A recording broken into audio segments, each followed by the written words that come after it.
Carvin's mind slipped back to that day, January 1st, 6678, like it always did when the silence grew too heavy. It was the last time he'd seen Sicky, the last time anything in his life made sense. They'd been strapped into the cockpit of their HR-70 Backhound fighter, the hum of the engines a familiar comfort beneath their boots. Sicky had turned to him, his lopsided grin cutting through the tension. "Hey, Carv, remember that time we stole that hover bike and crashed it into old man Jaren's stall? Thought he'd skin us alive." Carvin had laughed despite himself, the memory of their teenage recklessness, a fleeting shield against the dread coiling in his gut. That was Sicky, always finding light in the dark, always pulling Carvin back from the edge. But then the comms crackled to life, and the world shattered. Terra was dying. The BGC had gutted its molten core, strip-mined it until the planet was a hollow husk. The crust was splintering, and the megacities, those sprawling, glowing monuments to human grit, were collapsing into the void.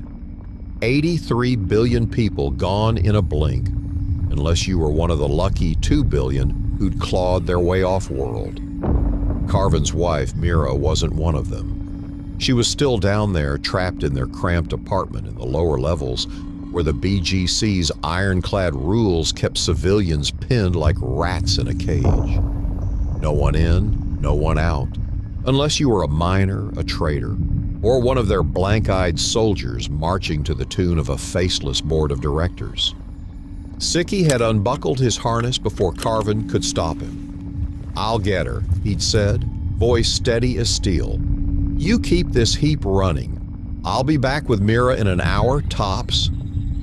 Carvin had grabbed his arm, desperation clawing at him. "Sick, it's suicide. The evac's already a mess." But Sicky just shook him off, that damn grin still in place. "She's family, Carv. You do the same for my kid sister. Don't leave without us." From Sicky's perspective, Carvin imagined it now. Boots pounding against the quaking streets of the megacity, the air thick with dust and panic. Sicky would have dodged the looters and the screaming crowds, his broad shoulders shoving through the chaos. He'd have reached their building, a crumbling tower of steel and glass, and taken the stairs 2 at a time, calling Mira's name. Maybe he found her. Carvin clung to that hope. Huddled by the window, her dark hair tangled, her sharp eyes wide with fear, but still defiant. Sicky would have tried to calm her, cracking some dumb joke to coax a smile, even as the walls shuddered around them. "Come on, Mira. Carv's gonna kill me if I don't get you back in one piece." Mira's side of it haunted Carvin most.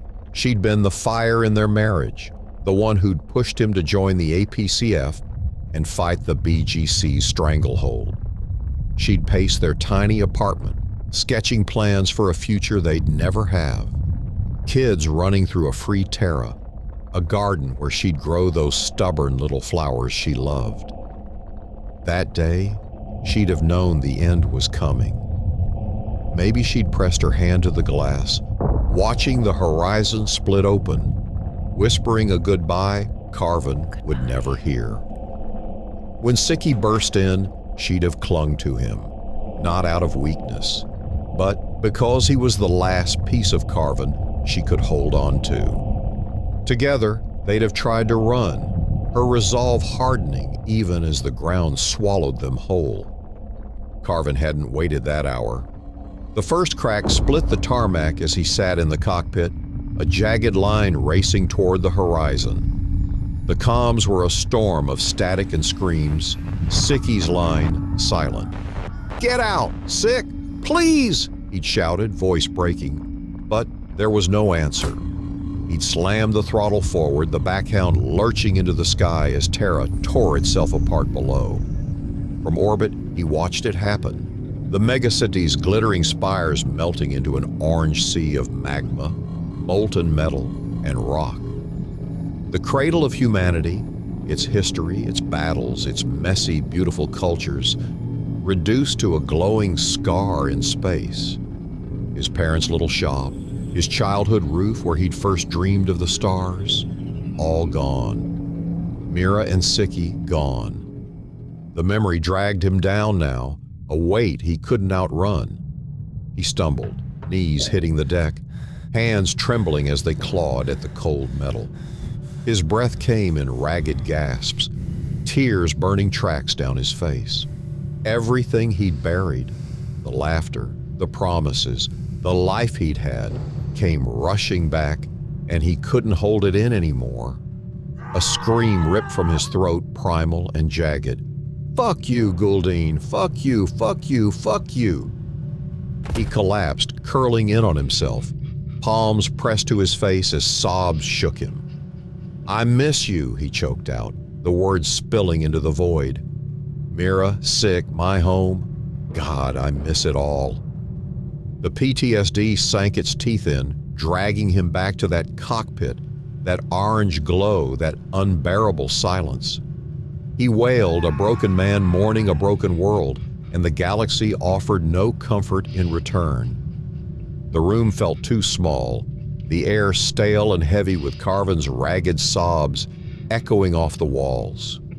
He'd collapsed to his knees beside the ship's workbench, his hands clawing at the floor like he could dig his way back to something lost. Elvienne hovered over him, her breath uneven, caught between reaching out and pulling away. "Oh my God, Dad," she said, her voice shaky, frayed at the edges. "Hey, it's gonna be okay, all right? Just stop, please. You're breaking my heart here. You're gonna make me lose it too. You're all right, yeah?" Carvin's head jerked up, his bloodshot eyes locking onto hers, wild with something she couldn't name. "No," he rasped, his voice rough as gravel. "You don't fucking understand. None of you do." His fist balled up tight, knuckles whitening, and his jaw clenched so hard it looked like it might crack. He squeezed his eyes shut, fighting something back, grief, rage, maybe both. Elvin's chest tightened, tears welling up despite herself. She took a shaky step closer. "Then help me, Dad," she pleaded, her voice breaking. "Please, what's really going on?" For a heartbeat, there was nothing but Carvin's ragged breathing, loud and uneven. Then it burst out of him, a shout that rattled the walls. "Your kids are fucking weapons, Elvin." The words slammed into her like a punch. Elvin staggered back a step, her breath catching, eyes wide and glassy. Calvin slouched against the wall where he'd been staring at nothing, jolted upright, his face a mess of confusion and dread. "What?" he mumbled, barely audible, his hands fidgeting like he didn't know what to do with them. Elvin's hand slowly rose to her chest, fingers splaying as if to hold herself together. What do you—" she stammered, her voice barely above a whisper, tripping over itself. "What do you mean?" Carvin's face crumpled, tears carving tracks down his weathered skin. He lunged forward, hands clamping onto Calvin's shoulders, pulling the boy close, too close. His voice broke, raw and desperate. "Do you really want to know?" he demanded, his eyes boring into Calvin's, his grip trembling with something unhinged. "Do you?"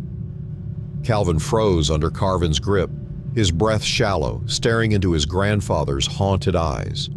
"Grandpa," he started, but the word trailed off, swallowed by the weight of the moment.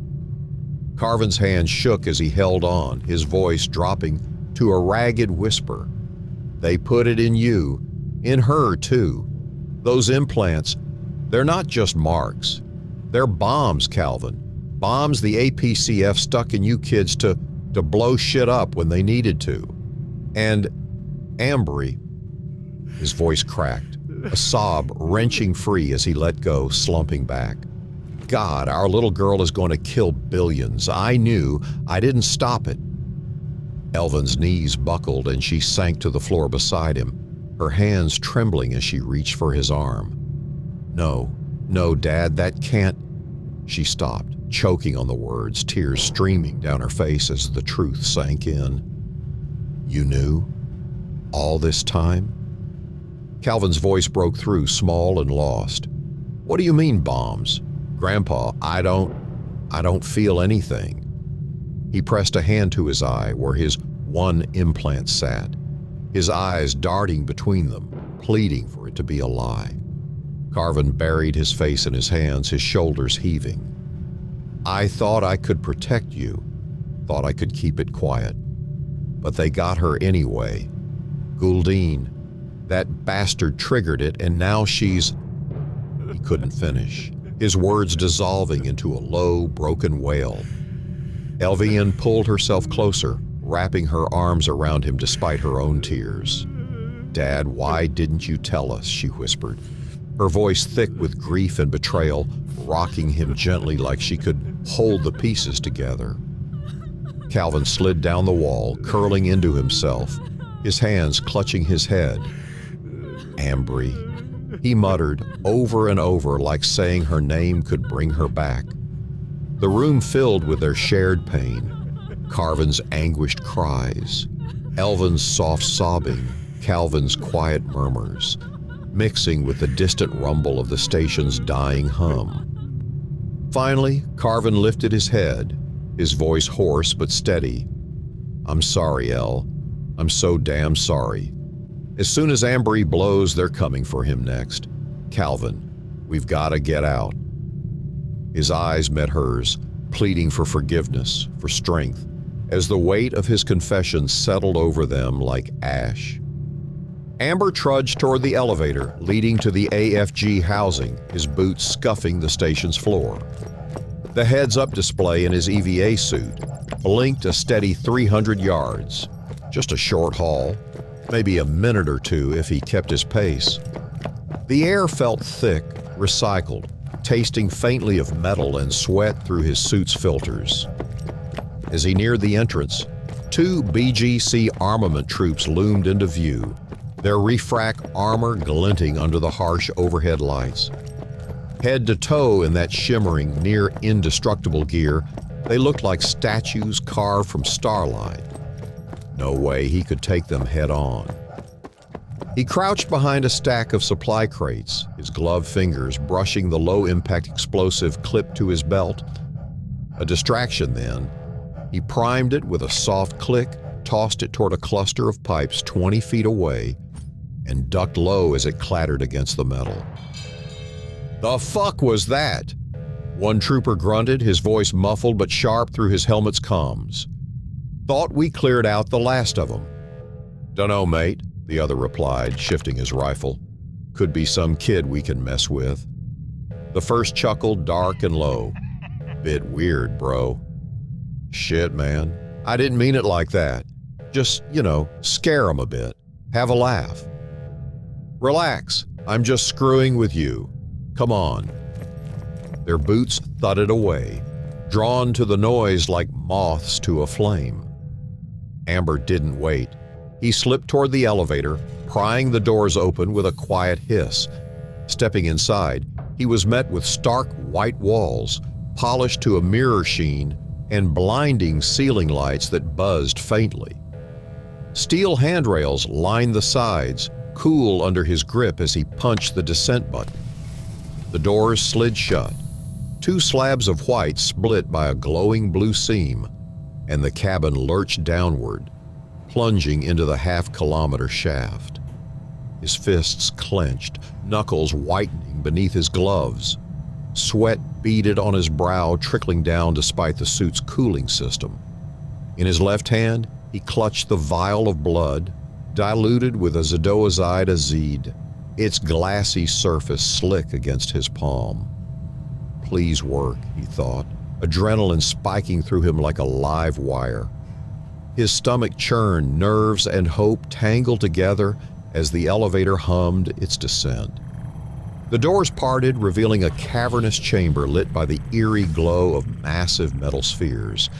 AFGs, each 50 meters wide, their equators banded with pulsing blue lights.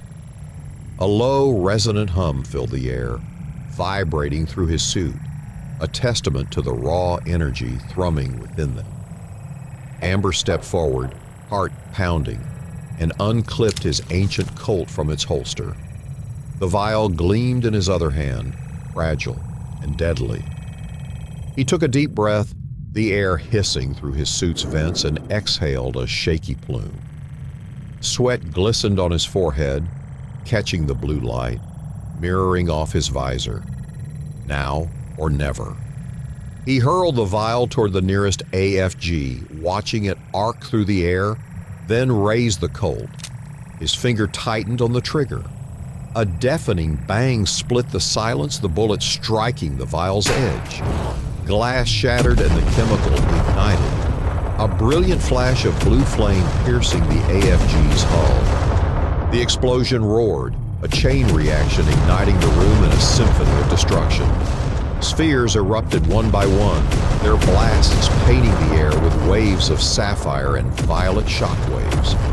It was mesmerizing, a dance of beauty and ruin, until the force slammed Amber back against the wall. His head cracked against his helmet's interior, vision blurring as he crumpled. Darkness swallowed him for a heartbeat, maybe two. When his eyes fluttered open, weightlessness greeted him. No gravity. The station's artificial pull was gone, shattered by the blast. His stomach lurched as he floated, debris drifting past like ash on a breeze. Up top, he knew his crew had the ship running, hovering close per the plane. The family aboard, still reeling from Carvin and Elvine's earlier clash, would be riding their own adrenaline now, eyes on the chaos below. A shout cut through the haze. Fire! The air hadn't vented yet. Sound still carried in this sealed tomb. Across the room, BGC troops jetted toward him in their EVA suits, rifles blazing. Amber fumbled for his DFR-239 pistol, squeezing off shots. One trooper spun away, lifeless, another closed in, hands clamping around Amber's throat. Panic flared, but he twisted, slamming an elbow into the man's visor and wrenching the FR battle rifle free. A quick burst ended the struggle, the trooper drifting limp. Amber kicked toward a wrecked AFG, its jagged shell offering cover. Plasma bolts scorched the air, searing the walls orange. They're pissed, he thought, ducking a white-hot beam. The heat was intense, the room a furnace. And then it hit him. The walls. Carbine steel composite, stressed by the fire inside and the freezing vacuum beyond. Brittle now, ripe to break. Wait, that's it, he muttered, reaching for a high-impact explosive. One good pulse, and they'll shatter like glass. Damn, Amber, you're a genius. He lobbed the charge at the glowing wall. The blast erupted, a concussive boom that splintered the barrier into 1,000 glittering shards. Oxygen roared out, a howling wind dragging everything toward the void. Most of the troops were sucked away, bodies crumpling under the G-forces. Amber fired his suit's thrusters, fighting the pull, aiming for the elevator. His arms burned, muscles straining as he clawed closer. A hand gripped his leg. A trooper, wild-eyed, screaming through his comms. "Help me, please, I've got a family, don't let me die!" Amber's jaw tightened. The man had tried to kill him moments ago, and the station was doomed anyway. He fired a single shot, the body going slack, and kicked free. No time for guilt. Not now. He hauled himself into the elevator, slamming the controls. The cabin jolted upward, tossing him like a leaf in a storm as gravity's absence turned the ride into a bruising chaos. By the time the doors opened, nausea clawed at his throat. He stumbled out into a graveyard of frozen corpses, their bodies bloated and crystalline under the vacuum's touch. Half a kilometer away, the ship glinted. A lifeline. To its right floated Ambry, the little girl, her tiny form purpled and fractal-lined with ice. Beautiful, horrifying. More BGC troops swarmed in, weapons flashing. Amber shook off the daze, thrusters flaring as he rocketed forward. His pistol barked, carving a path through the fray, each shot a dull thud in the airless void. His crew spotted him, the ship angling closer, airlock yawning open. Enemy fire grazed his suit, but he dove inside, slapping the controls. The outer doors sealed, pressure hissing back into the chamber. He leaned against the wall, chest heaving, a grim smirk tugging at his lips. The rifle he'd snatched hung heavy in his grip, a trophy. He'd saved the family, loyal APCF veterans, and gutted the BGC's operation here.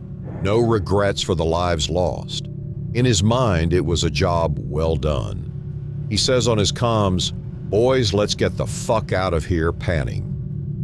Stowler and Provden then initiate the Silver Crescent's engines and accelerate, the vacuum of space giving them an extra 15 minutes to get to a safe distance.